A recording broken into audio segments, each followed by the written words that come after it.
ঝিনাইদহ জেলা শহরের প্রবেশদ্বারে নির্মিত বীরশ্রেষ্ঠ হামিদুর রহমান চত্বর ও ভাস্কর্যটি ভেঙে ফেলা হচ্ছে। গত দুদিন ধরে শ্রমিকরা চত্বর অপসারণের কাজ করছেন। তবে কারা ভাঙছেন, কী কারণে ভাঙছেন তার নির্দিষ্ট কোনো কারণ জানাতে পারেনি কর্তৃপক্ষ। এ নিয়ে তৈরি হয়েছে ধোঁয়াশা। সরেজমিন দেখা যায় ঝিনাইদহ কেন্দ্রীয় বাস টার্মিনালের সামনে ঝিনাইদহ কুষ্টিয়া ও ঝিনাইদহ যশোর মহাসড়কের প্রবেশ মুখে অবস্থিত চত্বরটি ভাঙার কাজ চলছে। শ্রমিকদের কাছে জানতে চাইলে তারা এই বিষয়ে পৌরসভার সঙ্গে যোগাযোগ করতে বলেন, আর পথচারীদের জিজ্ঞেস করলে তারাও কিছু জানেন না বলে জানান। এই গাড়ি যাওয়ার জন্যই এখানে সমস্যা হয়। যখন ওদিক থেকে গাড়ি আসে বেশি কিছু দেখা যায় না, আবার এদিক থেকে যখন গাড়ি ওদিকে যায় তখন ওদিকে কোনো কিছু দেখা যায় না, যার ফলে এখানে দুর্ঘটনা ঘটে বেশি। দিকটা মনে করেন যে ডাইরেক্ট একটা গাড়ি আসলি আর ওদিকটা দুই পাল্লা যে বাস আসতো, গড়ার সাথে দেখা যাচ্ছে মুখোমুখি বেঁধেছে কোনো সময়, আবার টিরাকে দেখা যাচ্ছে কোনা কান্তি দেখা যাচ্ছে সাইড সুইটিও লেগে গেছে।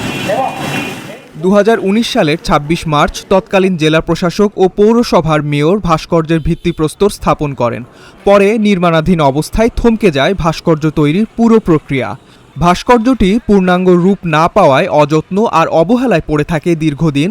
কুষ্টিয়া যশোর মহাসড়ক ও ঝিনাইদহ ঢাকা মহাসড়কের মাঝখানে নির্মাণ করা হয় ভাস্কর্যের বেদি, যার উচ্চতা ছিল প্রায় 6 ফুট। আসলে এটা একটা অপরিকল্পিত ভাস্কর্য ছিল। দীর্ঘদিন এখানকার মানুষ আসা যাওয়ার পথে ছোটোখাটো দুর্ঘটনার শিকার হচ্ছিলেন। এই জিনিসটা তিনি হয়তো ভাঙার জন্য করছে, পরিকল্পনা করেছে, যেহেতু এখানে 6 লাইন তৈরি হবে, এখানে রোড হবে, এই রোডের কারণে হয়তো এই জিনিসটা ভাঙা পড়ছে।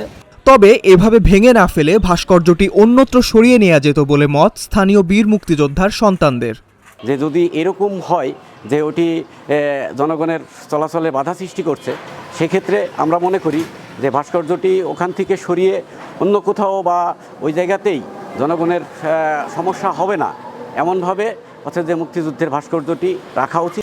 এদিকে বীরশ্রেষ্ঠ হামিদুর রহমানের ভাতিজা হাফিজুর রহমান জানান, সম্প্রতি তিনি নিজেও সামাজিক যোগাযোগ মারফত বিষয়টি জেনেছেন।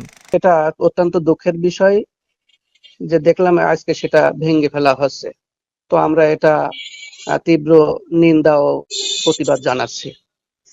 আমরা চাই যে এটা পূর্ণ নির্মাণ হোক ওই একই জায়গায়। অপরদিকে জেলা প্রশাসকের দাবি, এখানে হামিদুর রহমানের স্পষ্ট কোনো ভাস্কর্য ছিল না। তবে যেহেতু আলোচনা হচ্ছে, আপাতত ভাস্কর্য বন্ধ রাখার নির্দেশ দেওয়া হয়েছে।